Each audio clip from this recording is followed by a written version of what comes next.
শুরু করছি পরম করুণাময় আল্লাহর নামে। হে বিশ্বদরদী, আজ আমি আলোচনা করব আমরা এই দেহটা কেন পেয়েছি, কেন এই দেহ নামক জীবন্ত কবরে বাস করছি।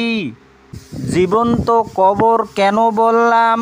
কারণ আমাদের এই দেহটা মাটি থেকেই সৃষ্টি, তাই দেহটাই হলো মাটির কবর। আমরা এই দেহটা কেন পেলাম সেই বিষয় নিয়ে আলোচনা করব।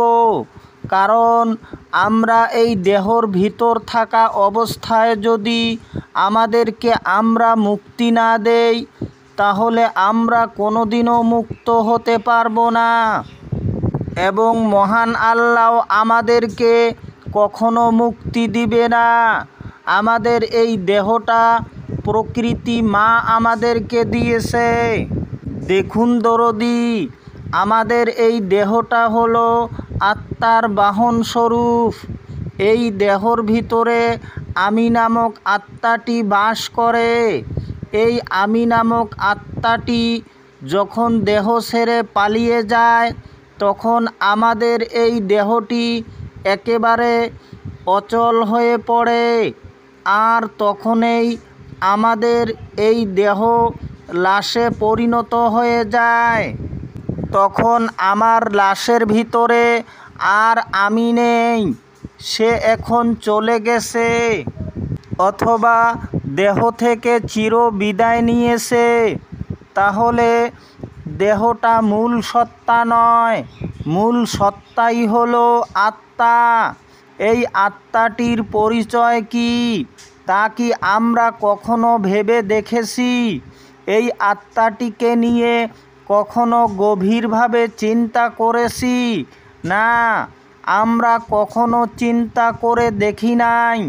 কারণ আমরা দেহ ছাড়া কিচ্ছু বুঝি না। আমাদের এই দেহর ভিতরে যে এক পরম সত্তা লুকিয়ে আছে, সেই পরম সত্তাকে চিনার জন্যই আমরা এই দেহটাকে পেয়েছিলাম। কারণ পবিত্র কোরআনে সূরা জারিয়াতের 21 নম্বর আয়াতে মহান আল্লাহ স্পষ্টভাবে উল্লেখ করেছেন যে আমি আল্লাহ তোমাদের নফসের সঙ্গেই, অর্থাৎ আত্মার সঙ্গেই আছি। তোমরা গভীরভাবে পর্যবেক্ষণ করো না, তাই দেখতে পাও না। এবং সূরা হাদীদের ভিতরেও তিনি বলেছেন, ওহুয়া মাআকুম আইনামা কুনতুম, তোমরা যেখানে আছো আমিও সেখানে আছি। অথচ আমরা এই পবিত্র কোরআনকে ফলো করা বাদ দিয়ে হাদিস নিয়ে পড়ে আছি, যা মানবরচিত কিতাব, যার ভিতরে হাজারো হাজারো জাল হাদিস মৌজুদ আছে। এই জাল হাদিসগুলোর জন্য আমরা বিভিন্ন ফিতনায় পড়ে আছি। আমরা আসল সত্যটাকে বুঝে উঠতে পারি না, কোনটা সত্য আর কোনটা মিথ্যা। তাই হে দরদি, পবিত্র কোরআনকে ফলো করুন। কারণ পবিত্র কোরআনেই আপনাকে বলে দিবে কোনটা সত্য আর কোনটা মিথ্যা। আপনি তখন অবশ্যই পূর্ণ শান্তি পাবেন।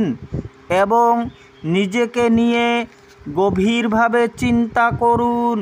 কারণ আমরা এই দেহ পেয়েছি একমাত্র নিজের মুক্তি হওয়ার জন্য। আর নিজেকে নিয়ে গবেষণা করলেই আমরা মহান সত্তার পরিচয় পেয়ে যাব। এমন অমূল্য সময় সুযোগ আর পাবো কি না তা সন্দেহ। তাই আমরা এই জীবদ্দশায় থাকা অবস্থায়, অর্থাৎ বর্তমান অবস্থায় কিভাবে নিজেকে মুক্ত করব, এটাই আমাদের মূল উদ্দেশ্য। হে দরদি, আপনারা আমার কথার উপর বিশ্বাস করার দরকার নেই। আপনারা নিজেই পবিত্র কোরআনকে ভালোভাবে বুঝে পড়ুন, তাহলে অবশ্যই বুঝতে পারবেন আজ এতটুকু বলে আপনাদের সকলের মঙ্গল কামনা করি আমার কথা শেষ করছি। খোদা হাফিজ।